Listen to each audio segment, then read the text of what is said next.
Saúdo a todos na paz do Senhor Jesus. Irmãos, vamos dar continuidade na nossa meditação na Santa Palavra de Deus. Nós estamos meditando no capítulo número 4 do livro de Atos, E vamos estar focando a nossa meditação em relação às referências a partir do versículo 20. Amém? Glória a Deus e aleluia Jesus, que diz o seguinte: Pedro e João perante o Sinédrio. E estando eles falando ao povo, sobrevieram os sacerdotes e o capitão do templo e os saduceus, doendo-se muito de que ensinassem o povo e anunciassem em Jesus a ressurreição dos mortos. E lançaram mão deles e os encerraram na prisão até ao dia seguinte, pois já era tarde. Muitos, porém, dos que ouviram a palavra creram, e chegou o número desses homens a quase 5.000. Aleluia, Pai. E aconteceu no dia seguinte, reunirem-se em Jerusalém os seus principais, os anciãos, os escribas, e Anás, o sumo sacerdote, e Caifás, e João, e Alexandre, e todos quantos havia da linhagem do sumo sacerdote. E pondo-os no meio, perguntaram: com que poder, ou em nome de quem, fizestes isto? Isto que, irmãos, que curasse aquele paralítico de nascença, que estava há 48 anos, ele tinha 40 anos de idade, ou mais de 40, a palavra afirma, e vivia à porta do templo, a porta formosa, pedindo esmola, Então, em nome de quem, ou com que poder vós fizeste isto, Então Pedro, cheio do Espírito Santo, lhes disse: principais do povo, e vós, anciãos de Israel, visto que hoje somos interrogados acerca do benefício feito a um homem enfermo e do modo como foi curado, seja conhecido de vós todos e de todo o povo de Israel, que em nome de Jesus Cristo, o Nazareno, aquele a quem vós crucificastes, e a quem Deus ressuscitou dos mortos, em nome desse é que este está são diante de vós. Glória a Deus, aleluia Jesus. Ele é a pedra que foi rejeitada por vós, os edificadores, a qual foi posta por cabeça de esquina. E em nenhum outro há salvação, porque também debaixo do céu nenhum outro nome há, dado entre os homens, pelo qual devamos ser salvos. Glória a Deus, aleluia Jesus. Então, eles, vendo a ousadia de Pedro e de João, e informados de que eram homens sem letras e indultos, se maravilharam e tinham conhecimento de que eles haviam estado com Jesus. E vendo estar com eles o homem que fora curado, nada tinha que dizer em contrário. Todavia, mandando-o sair fora do conselho, conferenciaram entre si, dizendo: que havemos de fazer a estes homens? Porque a todos os que habitam em Jerusalém é manifesto que por eles foi feito um sinal notório e não o podemos negar. Aleluia, Pai. Louvado seja Deus. Glória a Jesus. Mas para que não divulgue mais entre o povo, ameacemo-los para que não falem mais nesse nome a homem algum. Ou seja, nós não temos o que fazer com esses homens, porque o milagre é público e notório. Todos vejam, todos viram, todos sabem, todos conhecem, não podemos negar. Mas para que eles não continuem pregando no nome de Jesus, vamos ameaçá-los. Vamos ameaçá-los, né? Se nós pegar vocês pregando, nós vamos liberar vocês. Mas se vocês continuar pregando, ajuntando multidões e pregando e falando o nome desse homem, vocês vão ser presos, vocês vão ser castigados, vão ser chicoteados, vão ser condenados, pode serem até crucificados. Vocês estão proibidos de falar no nome desse homem, não é para falar mais. Vai, mas não fala mais no nome desse homem, né? Então, este foi as ameaças que fizeram a Pedro e João, né? Para que não divulgasse mais o nome de Jesus, não falasse mais no nome de Jesus a homem algum, né? Foi o único, ele só achou esse jeito de fazer, de tentar calar-os a boca, né? Glória a Deus, aleluia, Jesus, né? Mas, para que não divulgue mais entre o povo, ameacemo-los, para que não falem mais nesse nome a homem algum. E chamando-os, disseram-lhes que absolutamente não falassem nem ensinassem no nome de Jesus. Respondendo, porém, Pedro e João lhes disseram: julgai vós se é justo diante de Deus ouvir-vos antes a vós do que a Deus, porque não podemos deixar de falar do que temos visto e ouvido. Amém, irmãos? Aleluia, Pai, louvado seja Deus, né? Então, irmãos, a referência do versículo 20, né, diz o seguinte: não podemos deixar de falar, né? O Espírito Santo criou nos apóstolos um desejo irreprimível de proclamar o Evangelho por todo o livro de Atos. O Espírito impeliu os crentes a levar o Evangelho aos outros. Atos capítulo 1, versículo 8. Atos capítulo 2, versículo 14 ao 41. Atos capítulo 3, versículo 12 ao 26. Atos capítulo 28, versículo 25 ao 35. Atos capítulo 9, versículo 15. Atos capítulo 10, versículo 44 ao 48. Atos capítulo 13, versículos 1 ao 4. Os apóstolos, irmãos, né? Quem tem intimidade com a Bíblia, todo crente já que tem um bom conhecimento, sabe que os apóstolos, né? Foi os homens encarregados de implantar, de abrir igrejas para Cristo aqui na terra. Porque Jesus, ele implantou o plano de salvação, mas não abriu nenhuma igreja física na terra. Ele deixou isto para que os apóstolos, né, após esse grande revestimento de poder, né, que era o batismo no Espírito Santo, né, ele deixou para que eles o fizessem, né, então para que eles pudessem ter confiança e sentir, né, como o Senhor era com eles em tudo tanto quanto eles pediam e empreendiam na obra de Deus, né. Então esta missão o Senhor deixou para os apóstolos, né, aqui após a sua crucificação, a sua ressurreição e a sua ascensão ao céu, né? Ficai em Jerusalém, até que do alto vos sejam revestidos de poder. Esta é a promessa do Pai que vocês de mim ouviram.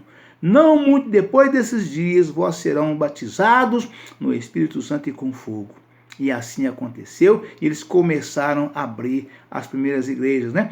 Então, os apóstolos de Cristo, a missão de implantar a igreja de Cristo na terra ficou por conta dos apóstolos, né? E assim, o livro de Atos, né? O livro de Atos, ele é um livro completo em relação aos feitos, atos e atitudes dos apóstolos, né? Então, de modo que é muito rica essa carta, irmãos. Então, toda a implantação da igreja passou pela mão dos apóstolos, por mão dos apóstolos, de 0 dia de quando Cristo foi ressuscitado e subiu aos céus, até 90 anos após, ainda tinha o último dos apóstolos de Cristo, os 12, né? O último dos 12 que verdadeiramente foram apóstolos de Cristo, porque os demais não são apóstolos, os demais são além de servos, né? Além de servos e profetas, né? Somos discípulos de Cristo, né? Nós somos discípulos de Cristo, né? De Cristo, somos discípulos de Cristo, né? Entre nós existe alguns ou vários ou muitos profetas, né? Mas todos nós somos servos do Senhor, né? Apóstolos de verdade, os apóstolos também eram servos, né? Mas foi o Senhor que colocou eles como apóstolos, né? Apóstolos, né, são a classe superior a todos tantos quantos, né, homens e mulheres de Deus existem na face da terra.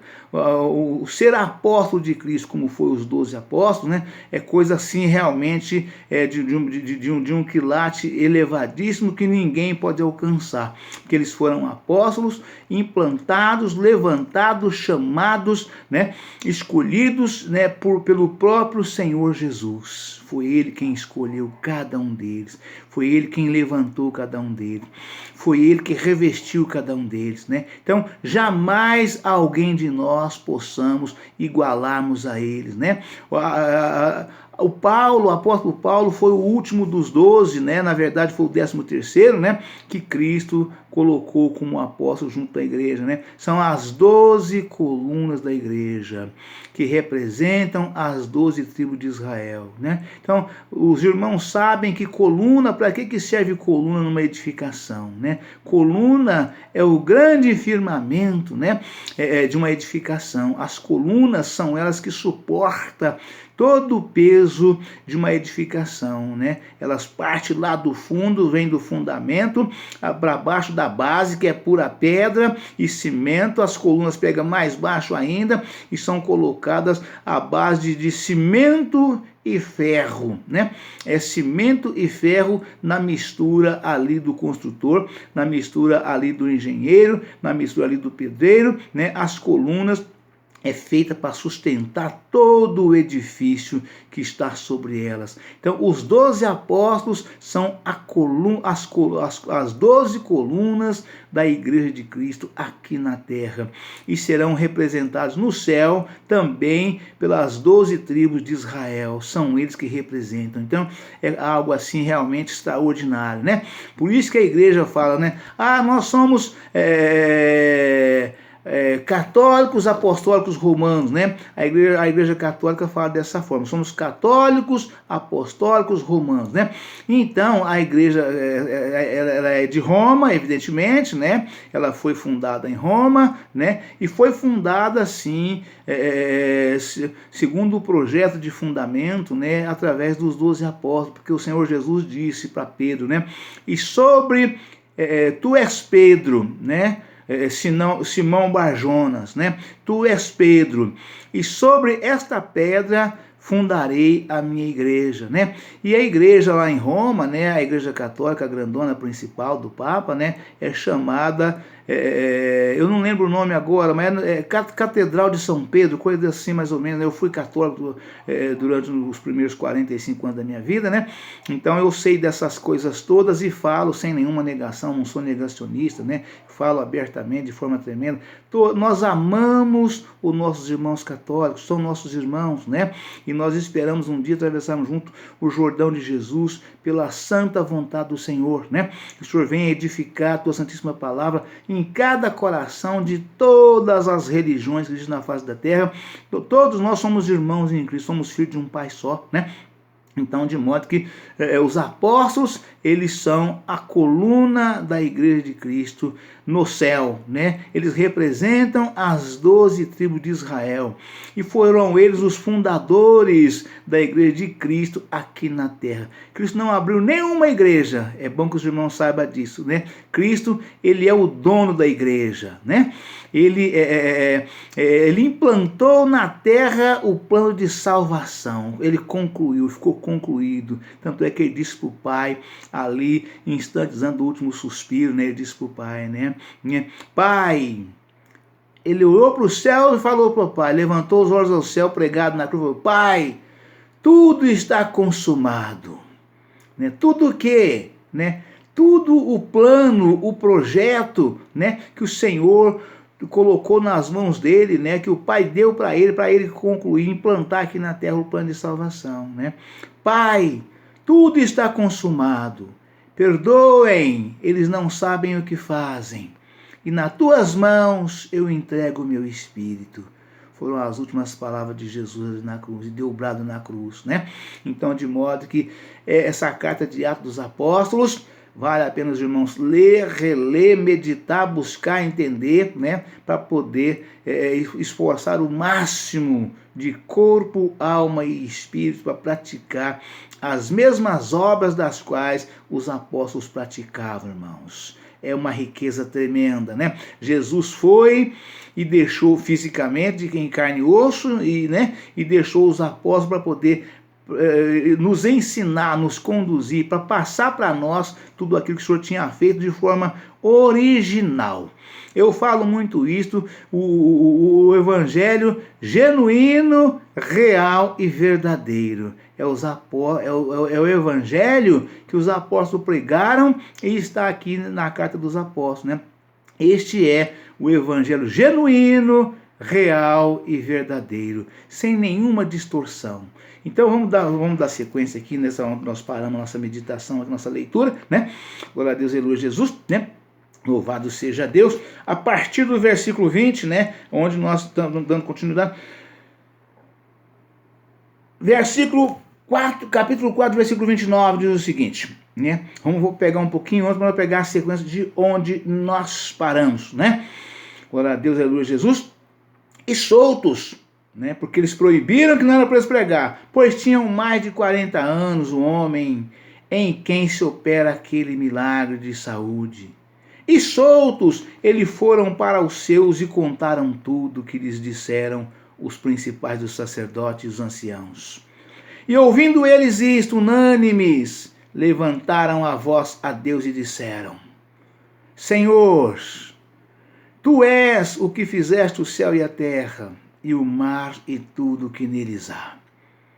Que disseste pela boca de Davi teu servo, porque bramaram as gentes, e os povos pensaram coisas vãs.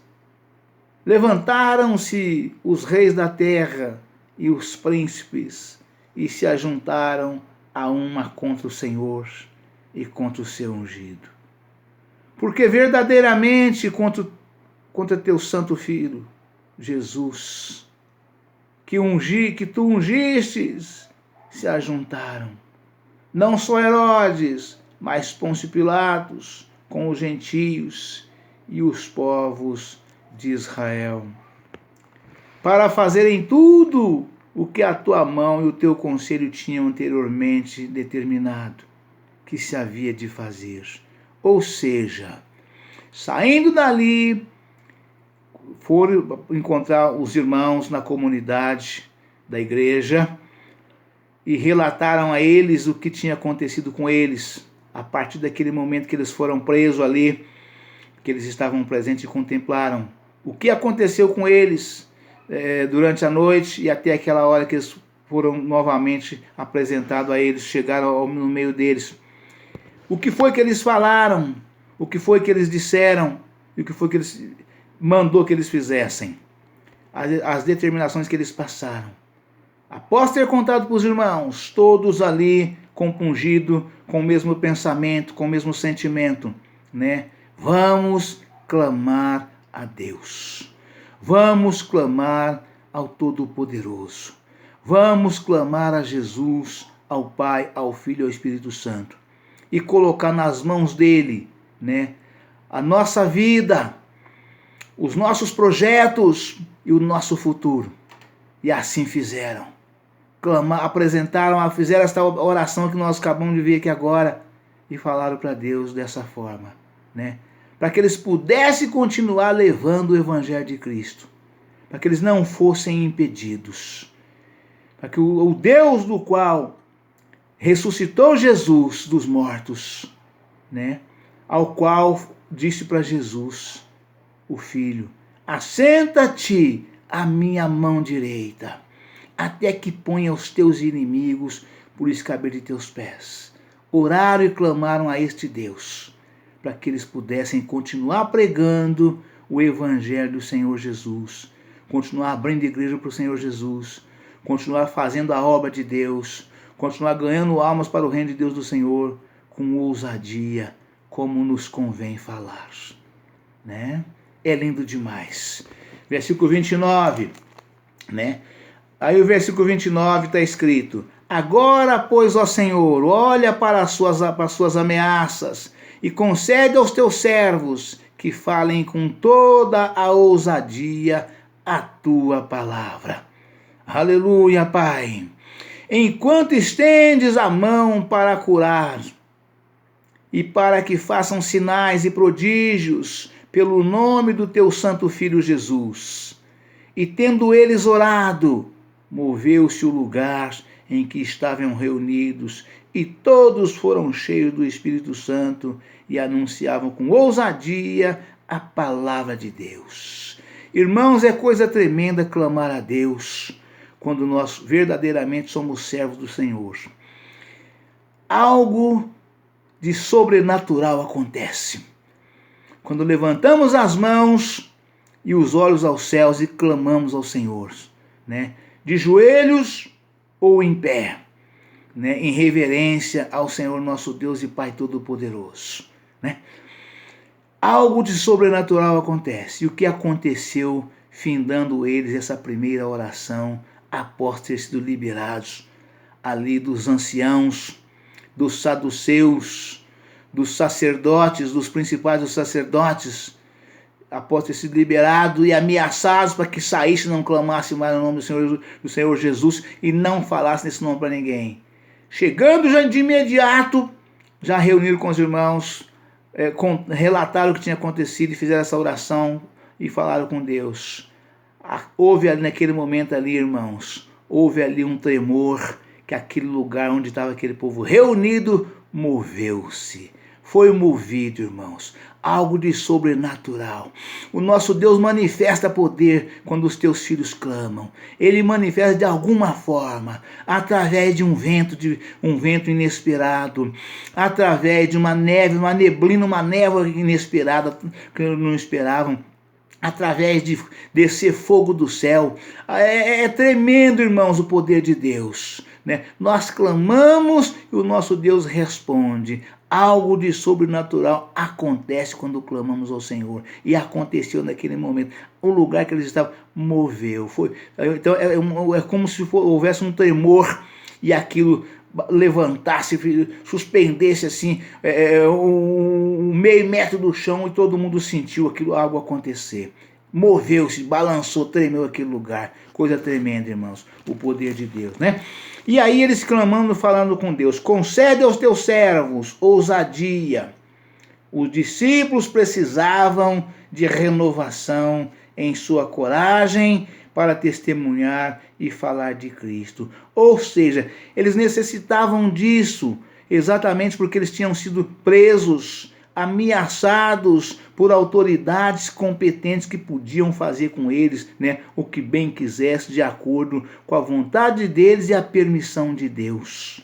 Então eles estavam necessitando, né, de algo da presença de Deus acontecesse ali, para que eles tornassem de imediato aquela confiança de que Deus tinha visto, ouvido, contemplado e estaria ali dando a eles o sinal verde. Vai que eu sou contigo, não temas, né? Não temas e nem te espantes, né? Não te assombres, eu sou o teu Deus, eu sou contigo, eu te ajudo e te esforço, né? E te tomo pela tua mão direita, né?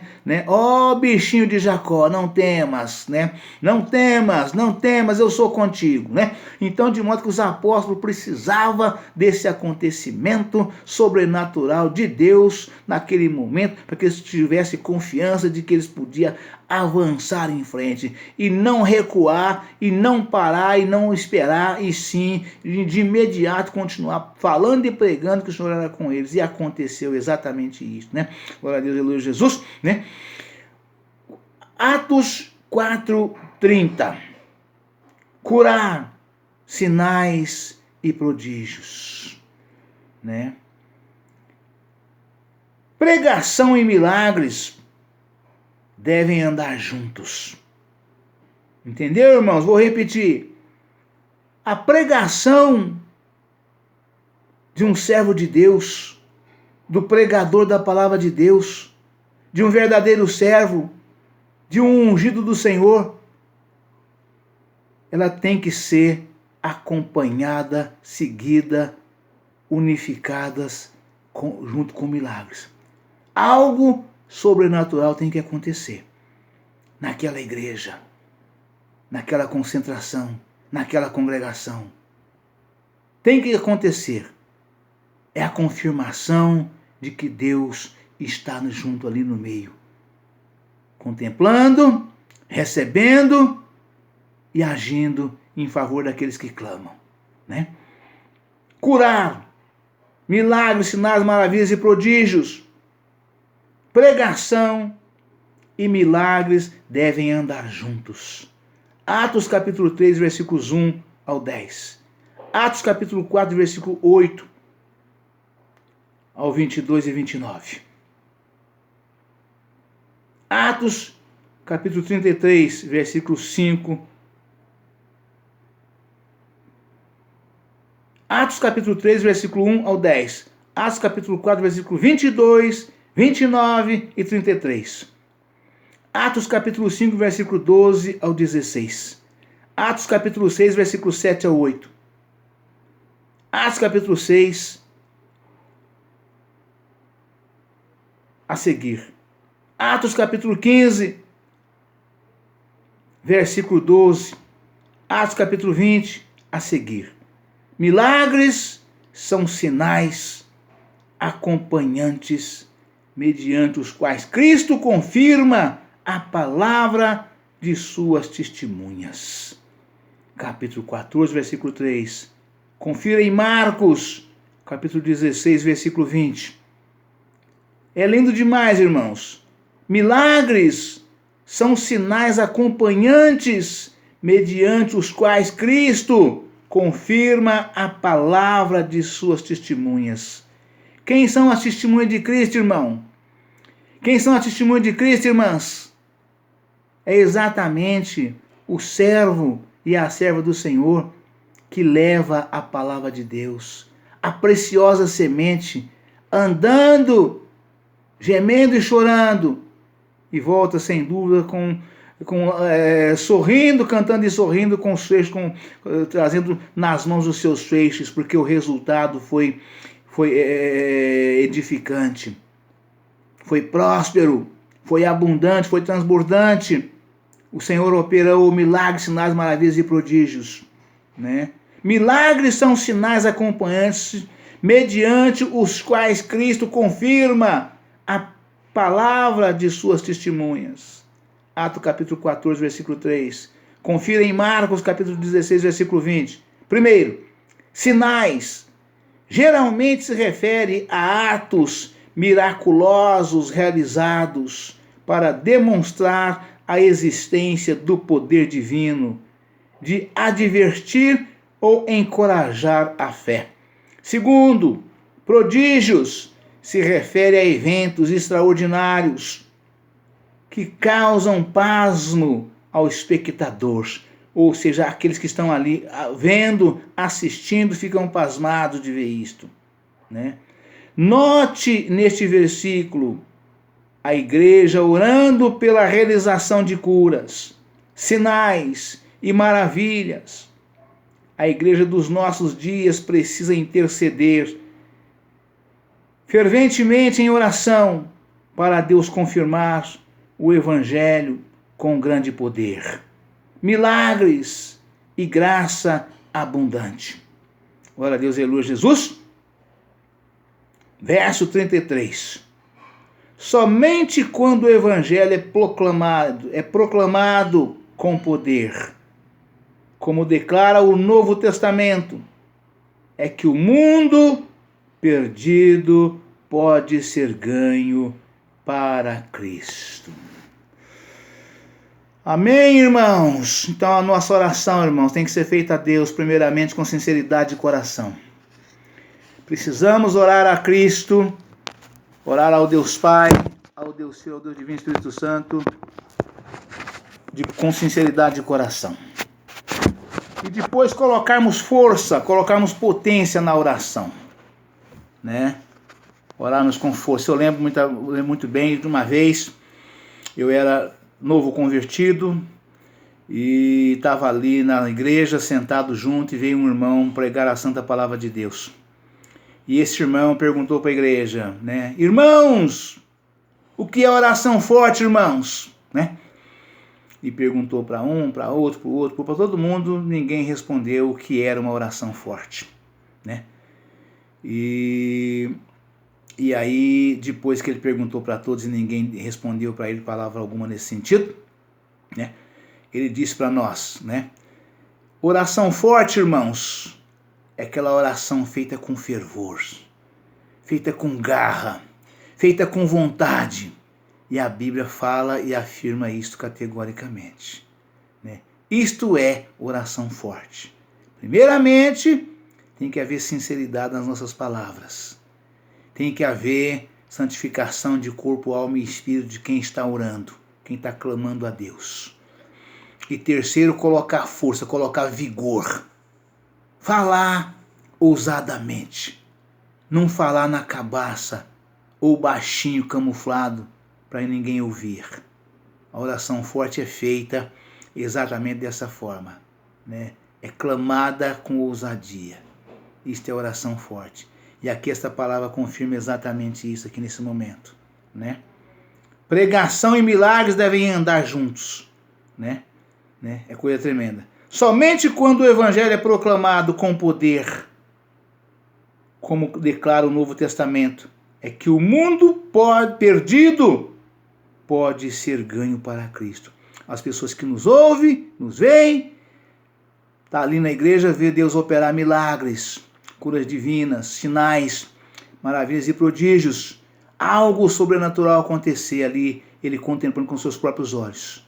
Aí ele se curva e aí ele vê que tem operação divina ali no meio de nós. Aí ele aceita Jesus. Amém, irmãos? Deus abençoe a todos, um forte abraço. Fiquem todos na paz do Senhor Jesus. Amanhã estaremos de volta com um novo vídeo e uma nova mensagem em nome do Senhor Jesus. Amém?